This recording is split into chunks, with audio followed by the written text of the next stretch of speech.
Welcome to the House Therapy, the podcast that helps you to create a home that you love to live in. I'm Nina Dwaron, owner and lead designer at ISO Design and Interiors. And each week, we're going to explore practical ways to help bring more beauty, function, and flow into your space. From design and staging to organizing, downsizing, and everything in between. If you want a home that truly supports your life and your family, you're in the right place. Let's get started. Research shows that a cluttered environment increases stress hormones, or cortisols, in women, reflecting a greater and ongoing fight or flight response. So when you have a cluttered environment, it is often linked to poor sleep, impaired focus, low mood, and greater incidence of anxiety and depression. And whether we're in an urban apartment or condominium or a suburban home, excessive belongings and the stress that they can carry can undermine our well-being and our capacity to thrive. So, in this episode, we are going to talk about decluttering with purpose. And what are some of the steps that I would recommend that you do? First and foremost, set some realistic goals. It depends on what your space is like, how much clutter you have. But if you set some realistic goals, you do not have to tackle it all at once. It does not have to be done within a day or a week. You can space it out. But I don't recommend that you space it out too long, over 2 to 3 years. Then it kind of defeats the purpose and gives you a lot of room to start even adding more clutter. So set some realistic goals, whether it's one room a week or one area a day, like a drawer. So if you were to set some goals like one drawer a day or one cabinet a day, you can pretty much tackle a whole kitchen within a week or so. Setting realistic goals will help to alleviate that sense of overwhelm that you can feel. And I observe that often with my clients. By the time they call me in to help them, they've reached a point where they actually do not know how to start or even where to start. I can't even tell you how many times I've walked into a space with the client and they're just standing in a room, in the middle of the room, amongst all the clutter and all the stuff, and they don't know where to start. And for me, as a professional organizer, it's simple. I always tell them just to pick up one object, any object. It doesn't matter what it is. It doesn't have to have any rhyme or reason, but the important thing is to start, right? And having some realistic goals in mind will help you to get going. Not so much that it would overwhelm you, but at least it'll give you some sort of a sense of accomplishment. Now, here's the next recommendation. I always say to tackle the most difficult first, right? So some people say, take it easy, do the smallest space first. But in my experience, in all the years that I've assisted my clients before when I go in to see a client, I always ask them which area or which space is giving you the greatest sense of anxiety. Because by the time we finish that first session, I want them to feel great. I want them to feel like they've accomplished a great deal. And so we always tackle the most difficult spaces first. Now, those most difficult spaces might be very big, might be very large, and might seem very overwhelming. But guess what? Once that space is complete, you feel such a great sense of accomplishment that all the remaining spaces that you still have to do will seem easy peasy. So whether that's in the kitchen or in the garage, or often it's the basement because it's a dumping zone where people kind of throw everything that they don't need, use, frequently down there, or things that they haven't even decided what they want to do, that they want to throw it into the basement. So some of those spaces might be pretty difficult, feels pretty difficult to accomplish. But when you do, I guarantee you, I promise you that you will feel so good that you'll want to tackle the rest of the spaces. Now, the rule of thumb with me is that if you haven't used it in the last year, the last 12 months, the likelihood that you're going to use it moving forward is going to be very low. And this is where I ask my clients, and I'm going to ask you to be completely honest with yourself. If you are going to be tackling these organizing spaces on your own, you have to be honest with yourself and ask yourself those tough questions. I haven't used this in the past year. Did I really miss it?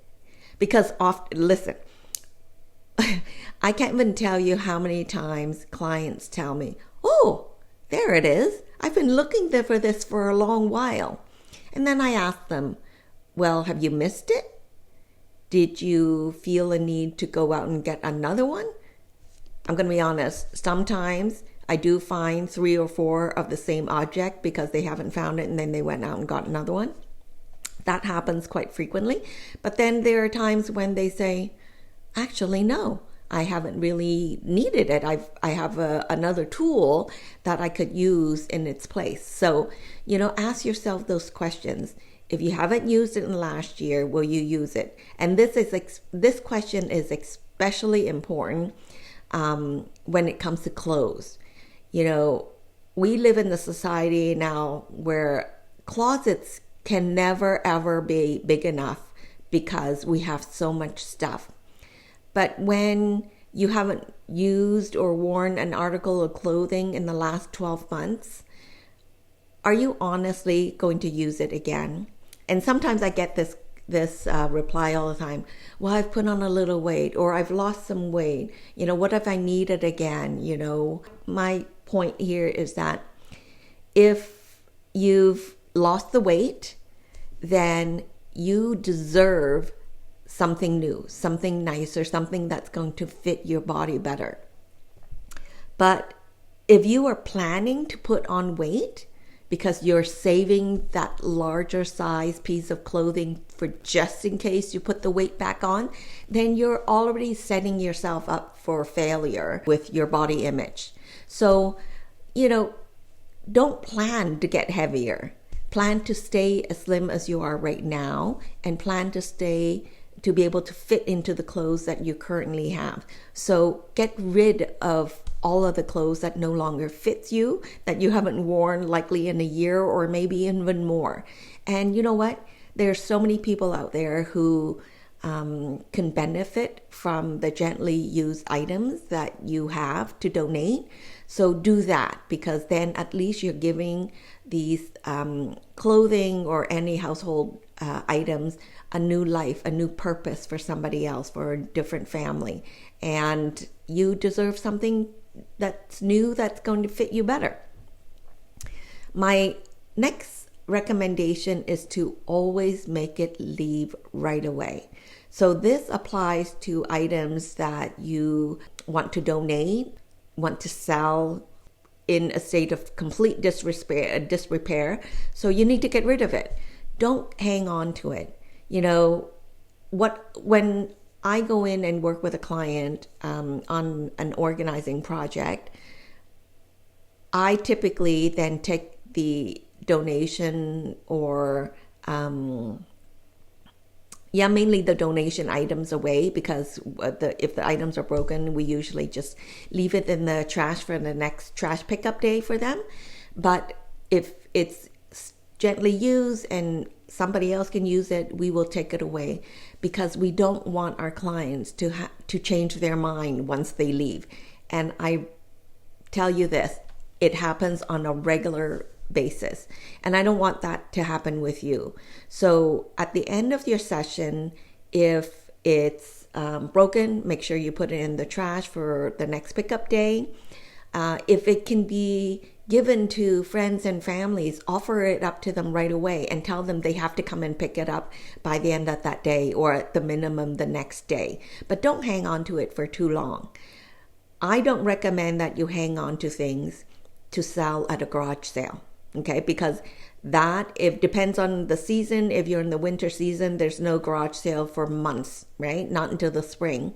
So don't hang on to it for months at a time, and then you can likely forget about it, and those bags will sit there for years and years. So if your friends and families don't want it, I would say just donate it. And again, at the end of the day, take it to a donation center that is near you. And there are so many near you that it is very easy to find and search via Google. And just take it there that very day. And, some family is going to be able to benefit from the things that you no longer need. So again, highly recommend that you make it leave right away. I also want you to form good habits. Because listen, if you have young children in the household, they are observing and mimicking everything that you do. So if you currently have an environment that is messy and cluttered, then you're teaching them that this habit or the living environment is acceptable. And guess what? They may very well take that into adulthood, and you don't want that cycle to repeat itself. So form good habits and just make time to declutter and to keep organized. If you keep the habit going and do a little bit each day, it will not be overwhelming because you will not be giving stuff time to pile up and clutter up your spaces.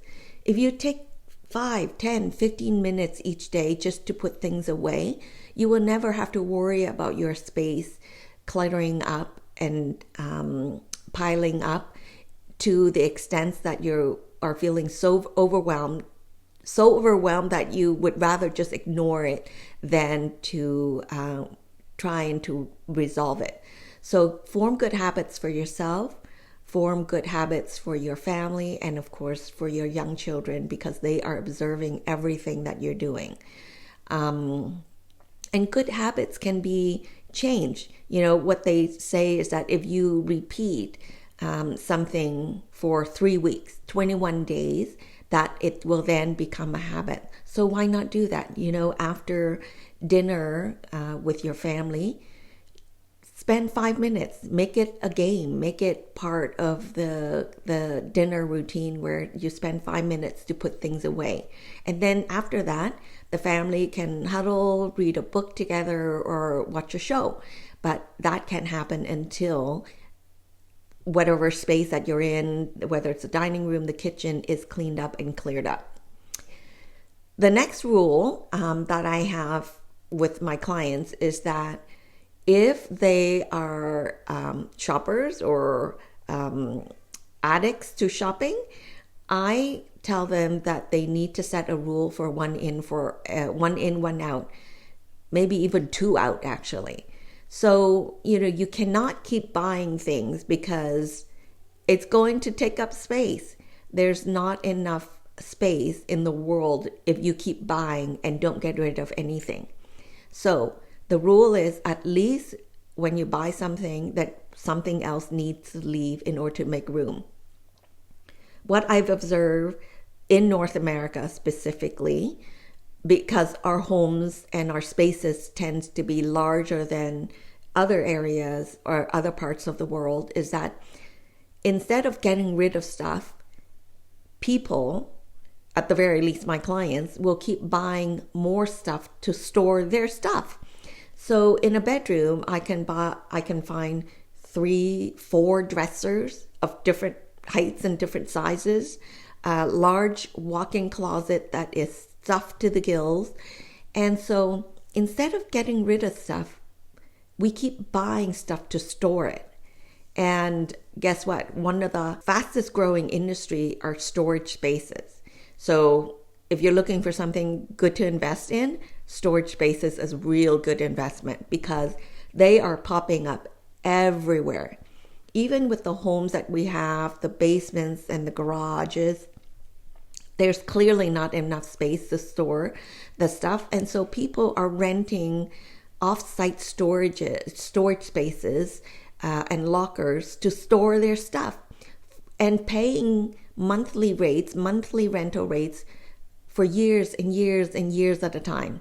So much so that sometimes they even forget what they have in those storage spaces, and worst off, they even forget that they have a storage space, and so they keep paying for it monthly. I'm sure you've all seen or heard of the show called Storage Wars. These are abandoned storage spaces that maybe the payment has gone dormant, and now they're auctioning these storage spaces and the contents off. So why would you want to do that when you don't need it or when you don't use it? If you're putting in storage, it means you don't really need it. So I recommend that you save the money and save it up for a family vacation instead of paying for storage. The next recommendation that I have, a family agreement. This is very important. So it kind of goes back to helping your family to form good habits, and especially if you have young children, is that you write out a family agreement that everyone signs. So the agreement, it could be a number of things.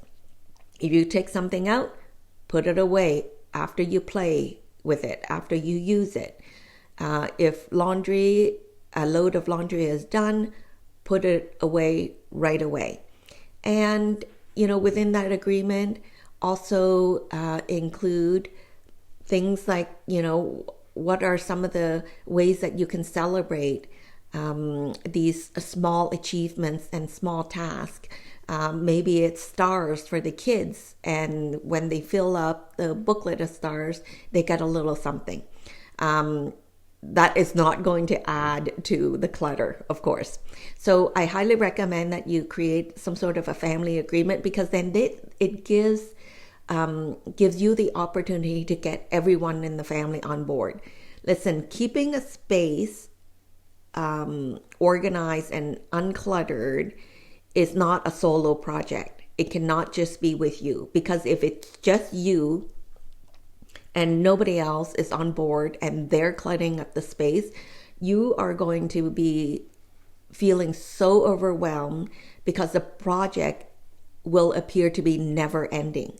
So this is a family project, a family agreement. And hey, at the same time, you're also teaching your young children the good habits of staying organized. Now, to do this, you need to add it to the calendar. Whether it's at the end of each day or on a Sunday afternoon or a Sunday morning, but once a week, whether it's half an hour or 1 hour, add it to the calendar, add it to the family calendar so that everyone knows that this is coming up. And you need to be able to stick to it. So this then becomes a priority. If it's on the calendar, nothing else matters. Aside, of course, in case of a medical emergency. But if you have other family plans or outings and whatnot, it has to be done after this calendar task that you have to keep your home organized and tidy. So, I recommend that as a family, review the family calendar at least once a week so that everybody knows what's going on in that week. And part of that week is setting aside time to organize your home and your space. And during that half an hour or 1 hour time frame, the kids can be organizing their own space. Your husband can be organizing his space, which may be the basement or the garage or the shop. And you can organize whichever space it is that is important to you. So highly recommend that you put in the calendar, because again, studies have shown that when you write something down, it tends to stick more. And the other thing is, think seasonally. And for those big projects, listen, if you keep up with the calendar and doing, setting aside 10-15 minutes each day to declutter and organize the various spaces in your home, you might not have to do this seasonal thing. But for bigger projects, let's say, the garage or the garden shed and things like that, and clothes, going through your closet, think seasonally. So during the springtime, many people change over their closet, pack away all the winter gear, bring out the spring and summer clothes. This is a perfect time to start decluttering your closet and things like you haven't worn this in a year. You didn't wear this past season. Why? If it does not fit, if it's torn, if you just simply don't love it anymore, it's time to get it out of the closet and bring it to a donation center. And in the fall, same thing. Fall is when you're packing away all the spring and summer clothes and pulling out all of the sweaters and thicker garments for the autumn season and the winter season. Now is a perfect time to go through and decide what no longer fits the children, what no longer fits you, what is something that you no longer will like or want to wear again. Now is the perfect time to get rid of it. And at the same time, don't just look at the closet. Go through the kitchen too. Are there any kitchen tools and small appliances that you no longer use, need, or have multiple of? It's a perfect time to go and get rid of it. And last but not least, I want to recommend that you celebrate all of these small wins, okay? When you celebrate, it sets it in place in your mind and in your heart that you've done something good. And if you feel good about it, then you're likely going to repeat the process and keep it going and keep doing. And it could be a small celebration. It could be dinner out with the family at the end of the week, or it could be even something really big because you haven't gone out shopping and keep buying more things, that you've saved up enough for a weekend away or a week vacation somewhere for the entire family.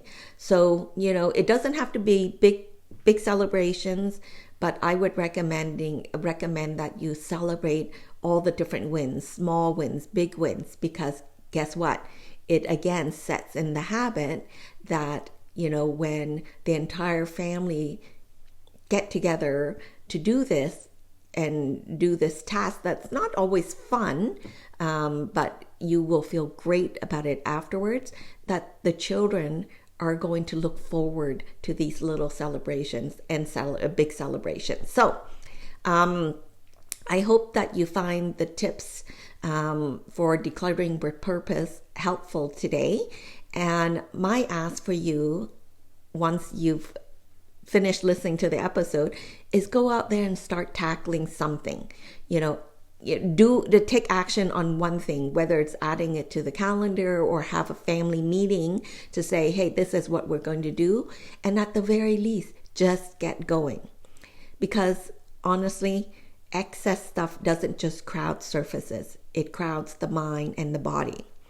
And clearing the spaces in your home isn't just a luxury, it's a foundation really for better mental clarity, healthier habits for the entire family. It can actually even help you to improve your sleep, and more importantly, helps you to stay connected with your home in a calm and peaceful and much happier environment that you want to come home to every day, and not something that you feel overwhelmed and want to avoid at the end of the day. Okay, so thank you so much again for joining me on this podcast episode today. I hope you found it valuable, and I will talk to you again soon. Take care now. Bye-bye. Thank you for listening to the House Therapy Podcast. If today's episode inspired you, be sure to follow the show and share it with someone who would love it too. For more tips, resources, or to work with me directly, visit isodesign.ca. Until next time, remember, with a little effort Every home can be beautiful and every space can be functional. And remember, you deserve it.